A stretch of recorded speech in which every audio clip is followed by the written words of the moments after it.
Vamos a leer la palabra de Dios y vamos a orar y vamos a tener un tiempo para acercarnos a la reflexión de las Escrituras. Ponte de pie, oramos.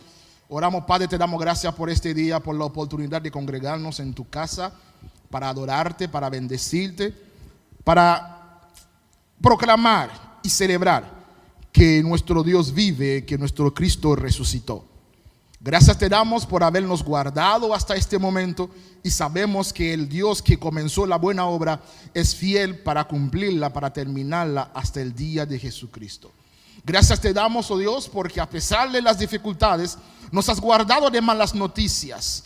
Te oramos, oh Dios, por aquellos que están en cuarentena, que están en aislamiento, aquellos que están positivos del COVID. Guarda sus vidas, cuídalos, protégelos y permite, oh Dios, que aún en la distancia podemos tener comunión los unos con los otros. Te lo pedimos en el nombre de Jesús y te pedimos, Padre, que mientras tu palabra sea predicada en el día de hoy, tú obres haciendo milagros de salvación en el corazón de cada hombre, cada mujer que tenga aún duda de que existes, de que eres real. Salva, oh Dios, restaura, levanta, anima, vivifica, redarguye, corrige, perdona, pero sobre todo, Dios, dale identidad de hijo a todo aquel que está en este lugar o que está en las redes viéndonos por Facebook o por YouTube. Te lo pedimos en el nombre de Jesús. Amén y amén. Amén. Abre tu Biblia así de pie, abre tu Biblia de pie. Lee conmigo en Marcos capítulo 3, versículos 7 al 19. Yo voy a predicar la primera parte de un sermón y el próximo domingo le predico la segunda parte. Hoy predico llamados a estar con Él y el próximo domingo predico llamados para una misión. Y ambos sermones se encuentran en Marcos capítulo 3, versículos 7 al 19. Hoy vamos a hablar de llamados a estar con Él y el próximo domingo llamados para una misión. Dice el texto acá así, Marcos 3, 7. Mas Jesús se retiró al mar junto con sus discípulos y le siguió una gran multitud de Galilea y de Judea, de Jerusalén, de Idumea y del otro lado del Jordán y de los alrededores de Tiro y Sidón. Oyendo cuán grandes cosas hacía, grandes multitudes vinieron a él. Y dijo a sus discípulos que le tuviesen siempre lista una barca a causa del gentío, para que no le oprimiesen, dice otra traducción, para que no le aplastasen, porque había sanado a muchos, de manera que por tocarles cuanto tenían plagas caían sobre él. Y los espíritus inmundos, al verle, se postraban delante de él y daban voces diciendo: tú eres el Hijo de Dios. Mas él los reprendía mucho para que no le delatasen. Después subió al monte y llamó así a los que él quiso, y vinieron a él y estableció a 12 para que estuviesen con él, llamados para estar con él, y para enviarlos a predicar, llamados para una misión la próxima semana, y que tuviesen autoridad para sanar enfermedades y echar fuera demonios. ¿Quiénes son esos 12?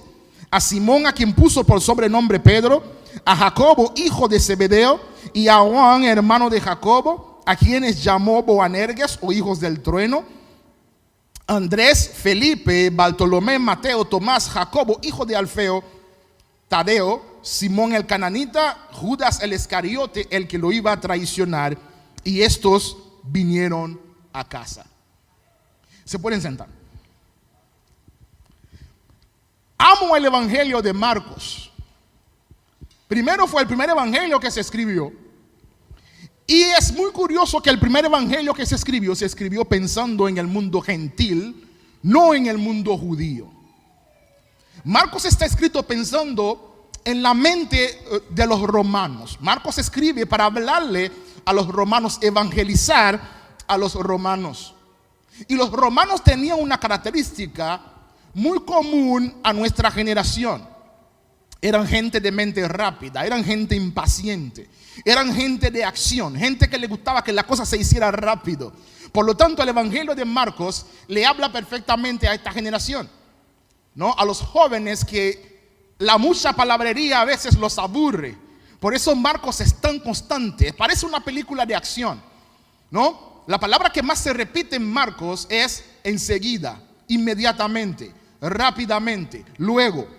Porque parece que en Marcos Jesús se está constantemente moviéndose, ¿no? Es como una película de acción que va de escenario a escenario y el protagonista, que es Cristo, va creciendo en la trama desde Marcos capítulo 1 hasta el Marcos capítulo 16, que es donde tenemos el desenlace final de la historia. Pero los que somos fanáticos de películas de acción, en Marcos vemos una película de acción.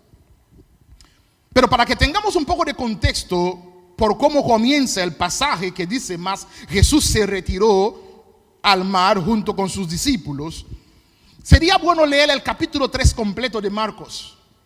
Se van a dar cuenta que en los primeros versículos del capítulo 3, Jesús tiene una confrontación con los fariseos, como era común en su ministerio público. En esa confrontación con los fariseos, viene a consecuencia de que Jesús decidió hacer la voluntad del Padre en un día del reposo. Había un hombre enfermo y Jesús decide sanarlo en el día del reposo, y los religiosos entonces de la época, por un mal entendimiento de la ley, porque interpretaban la ley sin la gracia de la ley, ellos inventaron una regla que Dios no había establecido, de que en el día de reposo no solamente había que reposar, sino que no se podía ni siquiera hacer el bien.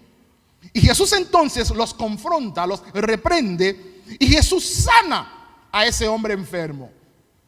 Resulta que después de ese milagro, el odio de los fariseos creció tanto que ellos estaban conspirando con los herodianos para matar a Jesús. Los fariseos y los herodianos eran enemigos. Escucha eso, Gripín. Los herodianos es un partido político que se levanta para apoyar la causa de Herodes como legítimo rey de Israel. Recuerden que Herodes fue puesto como rey de Israel por mandato de los romanos, 37 antes de Cristo. Pero los fariseos, conforme a la palabra, sabían que la profecía decía que vendría un rey que iba a ser descendiente de la tribu de Judá, descendiente de David. Por lo tanto, los fariseos no se llevaban bien con los herodianos, porque los herodianos estaban en contra de la profecía. Sin embargo, para matar a Jesús, hacen alianza con sus propios enemigos.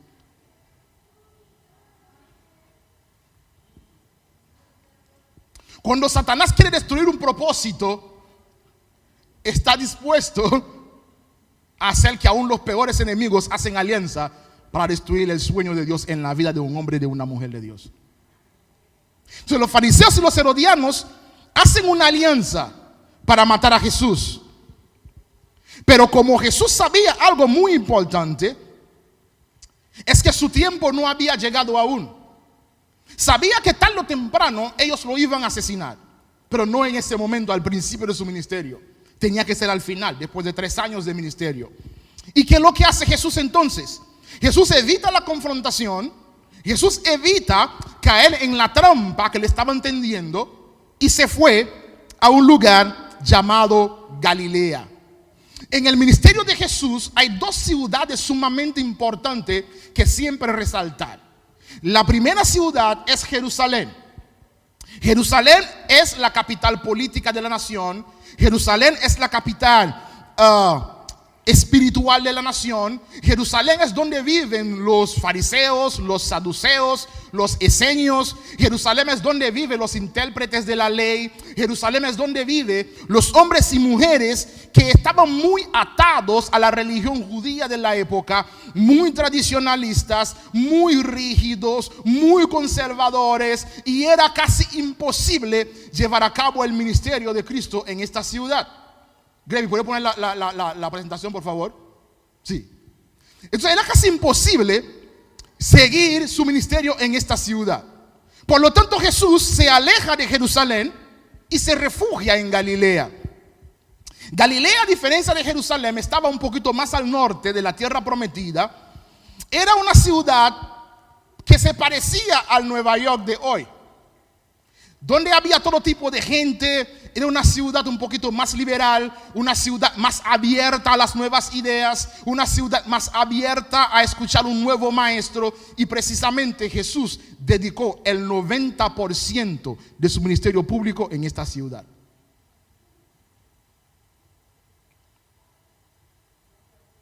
En Jerusalén, que se supone que es la capital, la ciudad del gran rey, la ciudad de Dios, Cristo no podía ejercer su ministerio. Sin embargo, va a una ciudad donde había mucha influencia gentil, y en esta ciudad Jesús se dedica a 90% de su ministerio público a ejercerlo en esta ciudad. Por lo tanto, de esa actitud de Jesús hay dos lecciones de introducción que podamos aprender. La primera lección que aprendemos de esa actitud de Jesús de dejar Jerusalén e irse a Galilea es que nadie ni nada pueda impedirte a ti hacer la voluntad del Padre. Si tienes que moverte, muévete. Si tienes que sacrificar, sacrifica. Si tienes que cortar, corta. Si tienes que sufrir, sufre lo que tengas que sufrir, pero no permitas que nada ni nadie mate el sueño de Dios en ti, porque lo que Dios ha depositado en ti, Dios lo ha depositado con un propósito. Si tú no puedes hacer el ministerio en Jerusalén, vete a Galilea, pero cumple con el llamado que Dios te ha hecho a ti en dependencia total del Señor, no según tus emociones. Pero lo segundo que aprendemos de esa actitud de Jesús es que tenemos que aprender a escoger con sabiduría nuestras peleas. Jesús sabía que la confrontación con los fariseos venían, pero no era el momento. Escucha lo que te voy a decir, hombre de Dios. Hay una confrontación que tienes que tener con tu hijo y tú sabes que esa confrontación va, pero elige el momento de esa confrontación. Escucha lo que te voy a decir, esposas que están acá. A una conversación incómoda que debes tener con tu esposo, yo sé, pero no necesariamente tiene que ser hoy. Puede ser mañana o pasado mañana. Elige el momento exacto, el momento ideal, el momento señalado por Dios para tener una confrontación según la voluntad de Dios. No pelees una batalla antes de tiempo, porque aún no estás listo. ¿Saben por qué Dios llevó a Israel por 40 años en el desierto? Porque tenía que llevarlo a ejercer los músculos del ejército, llevarlos al desierto, al campamento de entrenamiento, llevarlo al desierto, al campamento de fortalecerse, de aprender a manejar la flecha, la espada, para que luego 40 años después venir a conquistar la tierra prometida, no como un grupo de cobardes que tenían miedo, sino como un grupo de valientes que habían sido entrenados, fortalecidos y habían aprendido del Señor. Por lo tanto, antes de pelear tu pelea, asegúrate que es el momento que Dios ha señalado para pelear esa pelea. Sé sabio. Amén. Sé sabio. Interpreta los tiempos. Porque si no sabes interpretar los tiempos, conviertes una bendición en un dolor de cabeza. Amén. Ahora, volviendo al versículo 7, dice, pero Jesús entonces estaba ahí en Jerusalén, tuvo la confrontación, se retiró al mar de Galilea. El mar de Galilea es el mismo lago Genesaret, que no es un mar, es un lago, pero es tan grande que parece un mar, y lo llaman mar de Galilea. Ahora, lo primero que observamos en este punto, lo primero que a mí me llama la atención en ese punto, es que Jesús era extremadamente famoso. Lo dice Marcos. ¿Cómo lo dice Marcos? Dice Marcos, Jesús se retira a la orilla del lago Genesaret, el mar de Galilea, un lago grande, si tienes una Biblia con mapa lo puedes ver. Y ahí dice Marcos que a Jesús vinieron mucha gente y de muchos lugares. Lo primero que dice Marcos es que vinieron gente de Galilea. Galilea está al norte y es una ciudad de mucha influencia gentil. Dice que vino gente de Judea. Judea está al sur. Y en Judea hay muchos judíos. Judea está más para allá abajo, ¿no? Ahí, en la parte verde, donde Samaria, eso es Judea. Dice que vino gente también de Jerusalén, que es la capital de la nación, que también está al sur y tiene muchos judíos religiosos. Dice Marcos que vino también de Idumea. Idumea es la antigua tierra de Edom, está por allá hacia el sureste. Un poquito más abajo ahí de Decápolis, donde está Perea, está Idumea. También vino gente del otro lado del Jordán, de Decápolis, de Perea, de Iturea. Vino gente también alrededor de Tiro y Sidón. Tiro y Sidón está más arriba, en la parte que dice Fenicia, allá arriba, encima de Galilea, en la parte rosada. Le voy a traducir eso en el mapa de hoy. Está diciendo Marcos que vino gente de Egipto, el actual Egipto, que vino gente de Israel, toda la tierra de Israel, que vino gente de Jordania, que vino gente de Siria y vino gente de Galilea y del Líbano. Toda la tierra prometida, prácticamente casi la mitad de un continente, vino para ver a Jesús. Ahora, tres cosas dice Marcos, ¿no? Lo primero, que había mucha gente, como lo dice en el versículo 7, dice Marcos que había multitud. En el versículo 8 dice que había grandes multitudes. Y en el versículo 9 dice había un gentío. ¿Están conmigo? Multitud, grandes multitudes y un gentío, es decir, había mucha gente.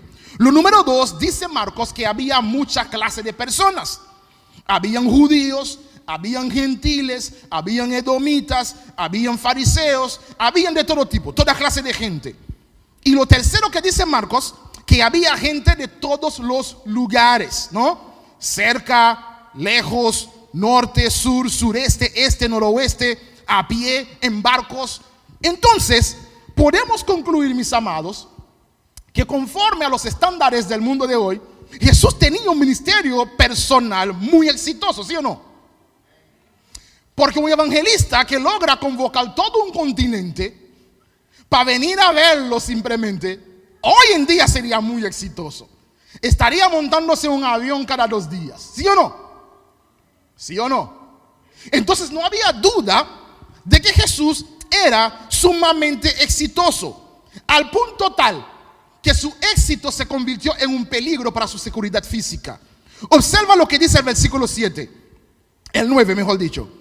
El 9 dice que Jesús le dijo a sus discípulos que tuviesen siempre lista la barca a causa del gentío, para que no lo aplastasen.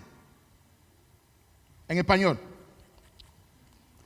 tenme un vehículo frente a la puerta, con las puertas sin seguro, con la llave puesta en la ignición y prendida, y que 2 gente están en la puerta para que me la abren para yo salir corriendo, porque si no, la gente me va a aplastar. Imaginen ustedes, vinieron miles y miles y miles de personas de todos los lugares, de todo tipo, de lejos y de cerca, gente que caminaron más de 100 millas, 150 millas, simplemente para venir a tocarlo a él, de forma tal que él sintió que en algún momento podría armarse una estampida y lo iban a aplastar. Y él tenía una medida de seguridad: tenme siempre un vehículo frente a la puerta, por si el peligro se arma aquí, yo salgo corriendo. Eso fue lo que dijo. No me lo estoy inventando, ¿no? Que le tuviesen siempre lista la barca a causa de el gentío. ¿Para qué? Para que no lo aplastasen, para que no lo oprimieran. ¿Era exitoso, sí o no? ¿Estaba haciendo un buen trabajo el Señor, sí o no? Pero resulta que la multitud que seguía a Jesús solamente seguía a Jesús no porque querían a Jesús, seguían a Jesús porque querían los milagros de Jesús. Por eso en algún momento dejaron de importarle a Jesús hasta poner la vida de Jesús en peligro, como él lo dice él mismo en el versículo 9. Querían un milagro, querían al Cristo que resuelve, no querían al Cristo que es un salvador. Escucha lo que te voy a decir, amado amigo, amado hermano. Si tú no quieres a Cristo como tu salvador, no esperes tener al Cristo que resuelve.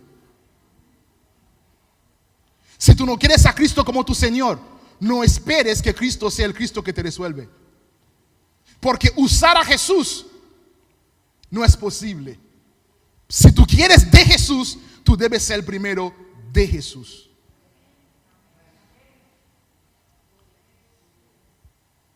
Por eso entonces el Señor toma una decisión, cambia de enfoque. Literalmente, como dice alguien, va a soltar la multitud en banda y se va a enfocar en un grupo. Después subió al monte y llamó hacia los que él quiso, y vinieron a él, y estableció ¿a cuántos? A 12. Entonces Jesús cambia el escenario, se aleja de la multitud y estableció un equipo. Jesús estableció un equipo por una razón sencilla. Porque Jesús no vino al mundo para hacer un espectáculo ni promover un evento. Jesús vino al mundo para establecer un movimiento. El ministerio de Jesús no consistía en hacer milagros. El ministerio de Jesús consistía en predicar el evangelio. Y para predicar el evangelio hacía falta llamar a los que él quiso. Marcos capítulo 1:35 dice: levantándose muy de mañana, siendo aún muy oscuro, salió y se fue a un lugar desierto y allí oraba. Y le buscó Simón y los que con él estaban, y hallándole le dijeron: Simón, todos te buscan. Me pregunto, ¿por qué todos lo estaban buscando? Para hacer más milagros. Pero ¿qué es lo que dice el versículo 38? Y él les dijo: vamos a los lugares vecinos para que predique también allí, porque para esto he venido. Es verdad que hacía milagros, es verdad que la gente era sanada, es verdad que la gente era liberada, pero Cristo dice: vine yo para predicar. Cristo vino a predicar el evangelio y luego morir en una cruz para hacer efectivo ese evangelio para los que en él creen. Y predicaba en las sinagogas de ellos en toda Galilea y echaba fuera demonios. Entonces el Señor se enfoca en un grupo más específico, más pequeño, más especial, que son los 12. Porque él sabía que para llevar a cabo esta misión de predicar, él no podía hacerlo solo. Para llevar a cabo esta misión de pregonar las verdades del evangelio, no podía hacerlo solo. Por eso llamó a los que él quiso, llamó a sus 12 apóstoles con un propósito número 1. ¿Cuál es? Estar con él. Estar con Jesús es ser en él. A veces pensamos que Dios nos llamó para hacer. No, nos llamó para ser. Si no somos, no podemos hacer nada. Y el que quiere hacer sin ser es un religioso, porque está haciendo con su propia fuerza. Pero el que es en el Señor obligatoriamente tiene que dar fruto, porque la palabra dice: si esas cosas están en nosotros y abundan, no nos dejarán estar sin frutos. Por lo tanto, somos llamados a ser para hacer. Somos llamados a estar con Él, a ser en Él. Del verbo ser. ¿Están conmigo? Pedro dice en 1 de Pedro capítulo 2 versículo 9 que nosotros somos linaje escogido, real sacerdocio, nación santa, pueblo adquirido por Dios. Eso es nuestra identidad. Somos en Él. Y después que somos en Él, tenemos una misión, y hablaremos de eso la próxima semana, que es anunciar las virtudes de aquel que os llamó de las tinieblas a su luz admirable. Entonces Jesús podía bien cuidar su fama, atesorar su éxito y seguir haciendo el trabajo solo. Pero como Jesús no vino solamente para marcar una época, sino para dejar un legado. Los líderes que marcan generaciones no se enfocan en el éxito, se enfocan en el legado que están dejando. Y Jesús llamó a 12 porque Él no quería Él ser famoso, sino quería Él establecer un movimiento y cumplir con la misión que el Padre le había dado. Por eso el Señor nos llama a nosotros para que estemos con Él. Estar con Jesús es, número 1, ser un discípulo de Cristo. ¿Qué significa ser en el Señor? ¿Qué significa estar con el Señor? Ser un discípulo de Cristo. Y para ser un discípulo de Cristo hay que tener intimidad con Él. Hay que pasar tiempo con Él. Hay que ser transparente en su presencia. Hay que disfrutar de su compañía. Tenemos que mostrarnos tal como somos ante Él. No podemos vivir para Dios según nuestros propios términos. Gracias por el amén. No podemos vivir para Dios en nuestros propios términos. Si quieres vivir para Dios, tú debes hacerlo con las condiciones que puso Jesús. Y Jesús dijo: si alguien quiere ser mi discípulo, niéguese a sí mismo, tome su cruz cada día y sígueme. Y el que no lo hace así, no será mi discípulo. Jesús llamó a 12 para que estuviesen con Él. Y el Señor nos está llamando a ti y a mí para que estemos con Él. Que reflejemos su carácter, que reflejemos su misericordia, que reflejemos su amor, que reflejemos su perdón, que reflejemos el corazón que tenía Cristo, pero solamente es posible cuando estamos con Él, cuando estamos sentados a sus pies, cuando estamos aprendiendo de Él, cuando estamos imitándolo a Él, cuando estamos aprendiendo a conocerlo a Él. Estar con Cristo también es permanecer en una vida de oración. ¿Qué personas están enamorados y no se quieren hablar?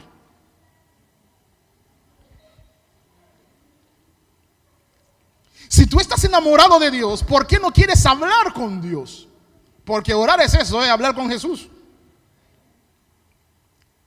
Hablar con el Señor.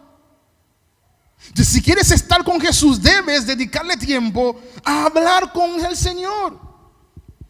Cuéntale a Jesús de tu familia. Cuéntale a Jesús de tus finanzas.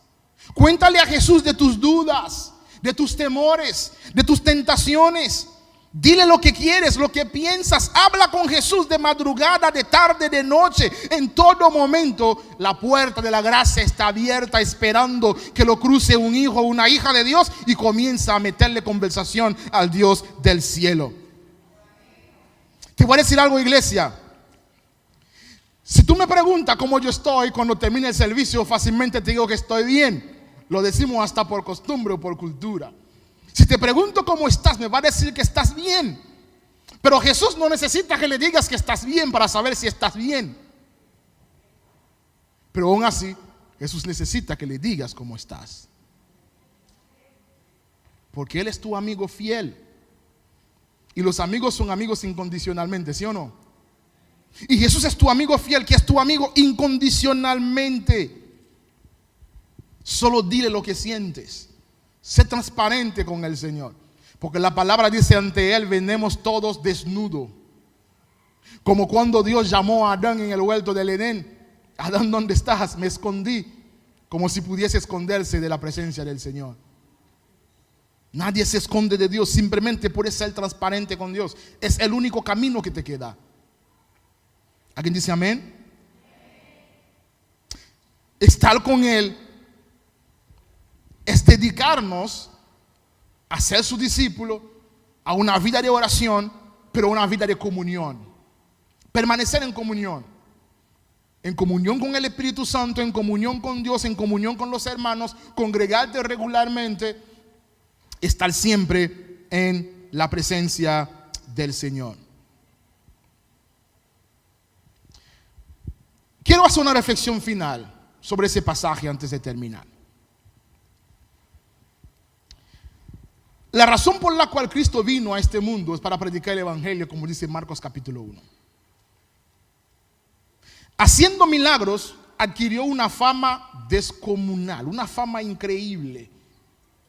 Cuando veo la distancia que recogía la gente para ir a ver a Jesús, para mí eso era fenomenal en esa época. No había ningún maestro más famoso que él en su época. Pero aún así él llamó a 12. La multitud lo usaba, pero él necesitaba a 12 para hacer su obra. Yo te pregunto, ¿a cuál grupo perteneces? ¿Eres de la multitud o eres de los 12? Pregúntate a ti mismo, reflexiona en esta mañana. ¿Eres de la multitud o eres de los 12? ¿Ah? No se dejen distraer.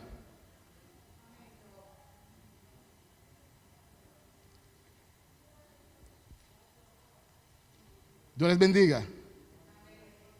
Reflexiona sobre eso. ¿Eres de la multitud o eres de los 12?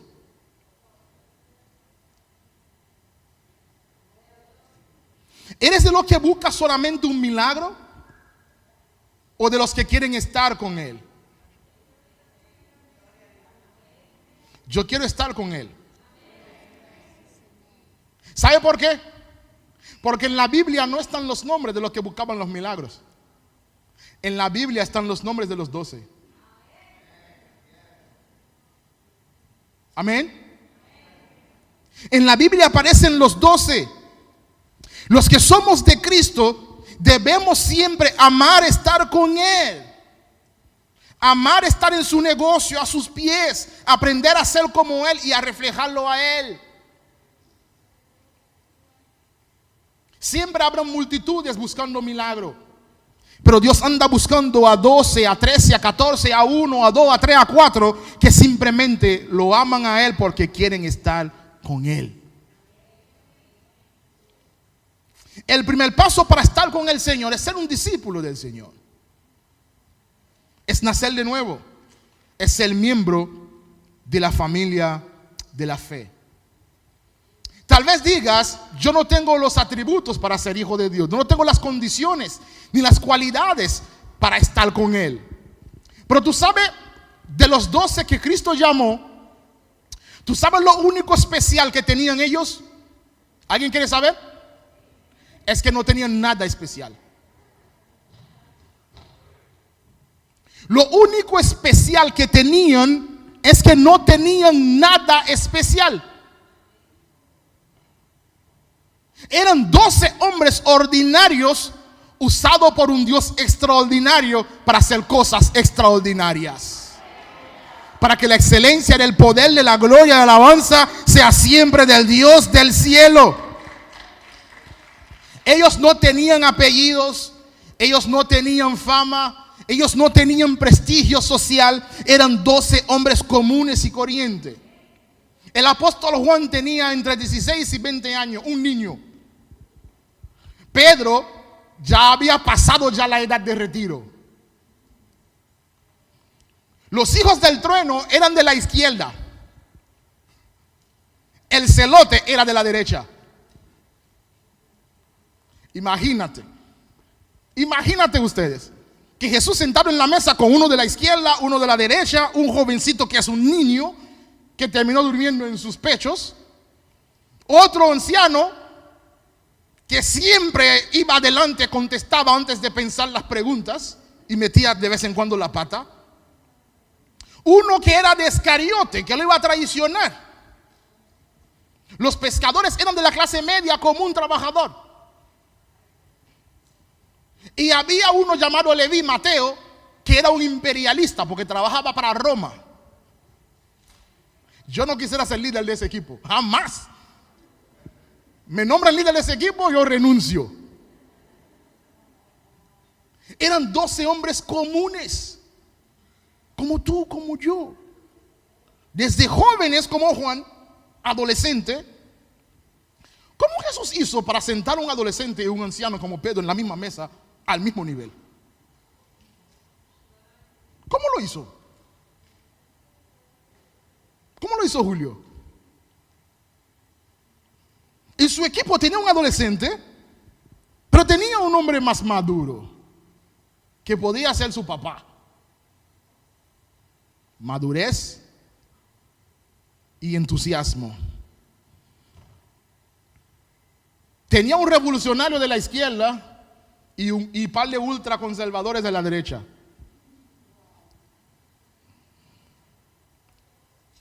Tenía uno, alto funcionario del poder, acostumbrado a codearse con la gente de la alta clase, como lo era Mateo, y tenían otros que olían a pescado. Entonces, lo único especial que tenían es que no tenían nada especial.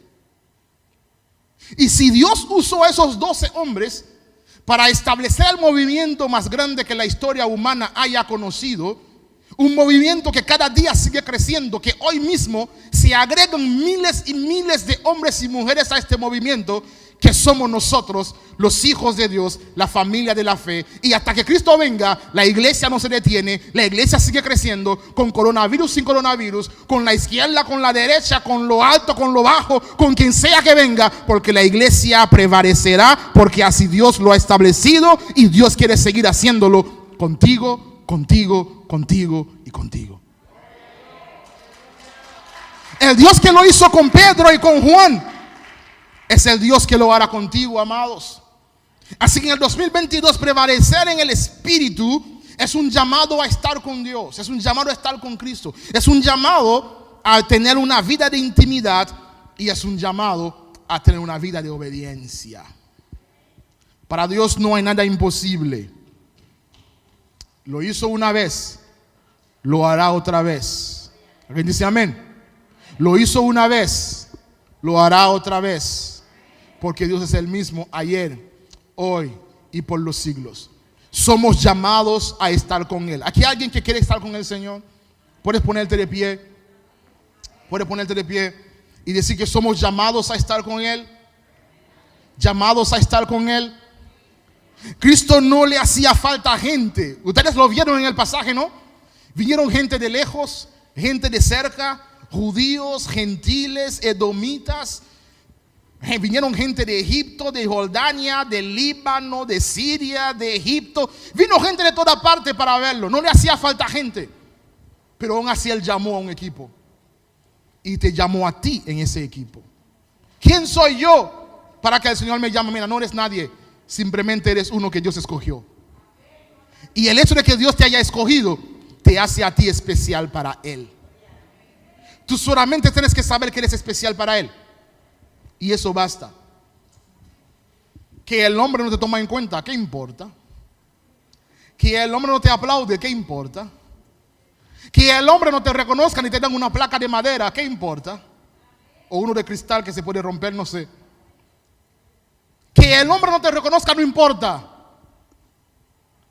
Hay un Dios que te llamó para estar con Él y marcar la diferencia contigo. Así que no podemos seguir poniéndole excusas a Dios si no ponemos el corazón para obediencia al Señor. Cierra tus ojos y oramos. Padre, te damos gracias en el día de hoy por recordarnos que nos has llamado para estar contigo.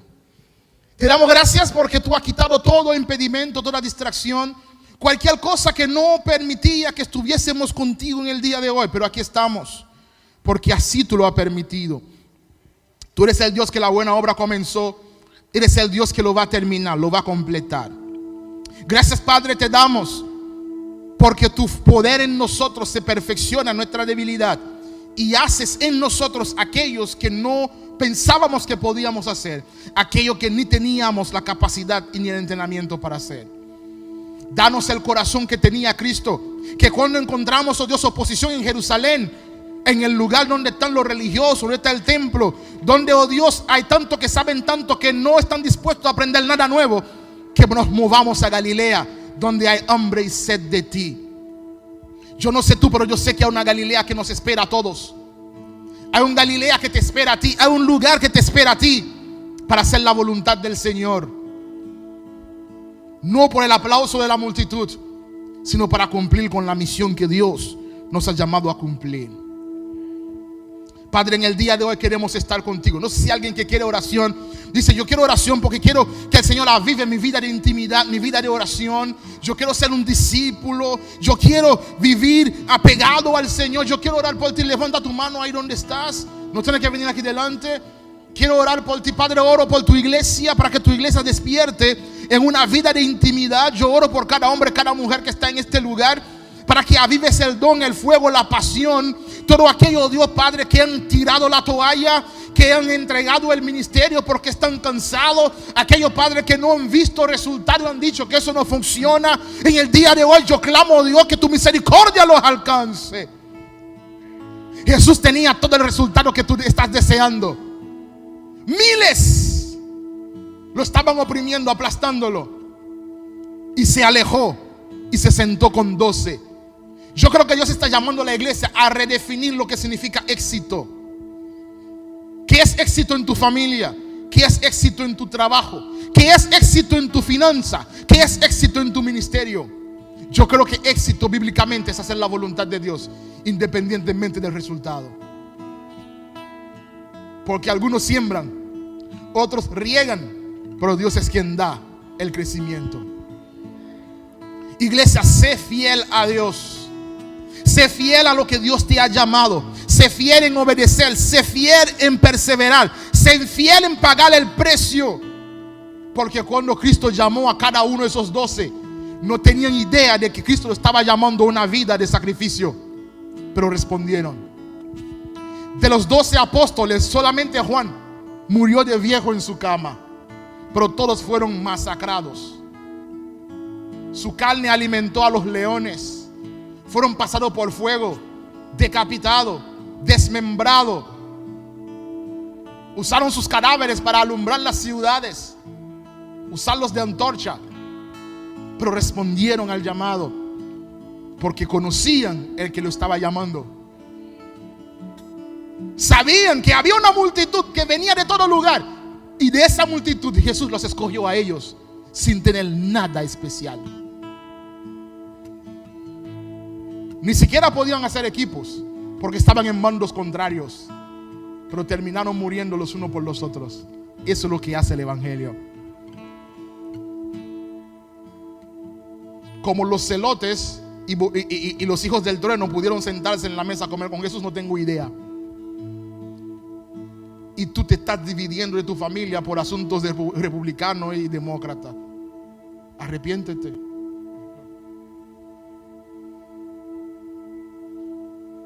¿Cómo se sentó Mateo, cobrador de impuestos, con los pescadores que tenían que pagar tantos impuestos a comer juntos? No tengo idea. Y tú crees que eres demasiado bueno para sentarte con un hermano a compartir. Todos los prejuicios, todas las barreras mentales, esos paradigmas que hemos inventado se van cuando estamos con Jesús. ¿Sabe por qué hicieron equipo? Porque estaban con el Maestro. Por eso caminaban juntos los 12. Y la iglesia tiene que volver a los pies del Señor para que estemos con Él y que estemos en unidad, en comunión con Él y en comunión los unos con los otros. Llamados a estar con Él. Alguien responde: Señor, heme aquí. Alguien levanta la mano y dice: Señor, heme aquí. Me llamaste para estar contigo, aquí estoy contigo. Ahora haz conmigo lo que tú quieras. ¿Quién se atreve a decirle: Señor, haz conmigo conforme a tu voluntad?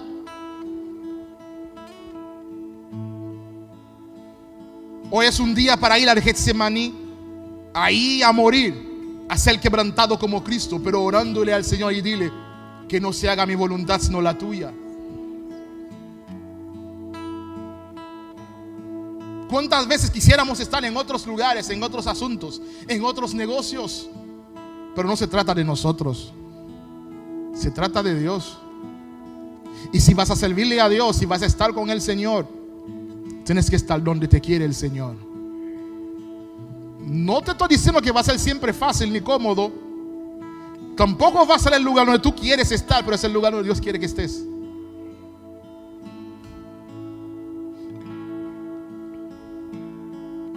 Así que pregúntale a Dios cuál es el propósito. Los 12 ni preguntaron, vinieron, simplemente dice el texto. Pero Dios te ha dado la oportunidad de preguntarle cuál es el propósito. Descubre el propósito para el cual Dios te tiene. ¿Dónde te tiene haciendo lo que estás haciendo? Y sé luz, sé sal. Brilla por el poder del Espíritu y haz famoso el nombre de Dios. Haz famoso el nombre de Dios.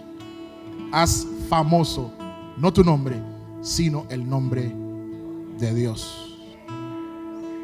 En tu matrimonio, haz famoso a Dios. En tu trabajo, haz famoso a Dios. En tu negocio, haz famoso a Dios. En tu vecindario, haz famoso a Dios. En tu ministerio, haz famoso a Dios. Porque somos gente ordinarias, llamado por un Dios extraordinario para una misión extraordinaria, que es hacer brillar la gloria de Dios. Dios es bueno. Dios es bueno. Dios es bueno. Dios es bueno. Y en Él lo mejor está por venir. Yo lo creo. Yo lo creo. Yo digo que el futuro siempre será mejor que el pasado. ¿Sabe por qué lo sé?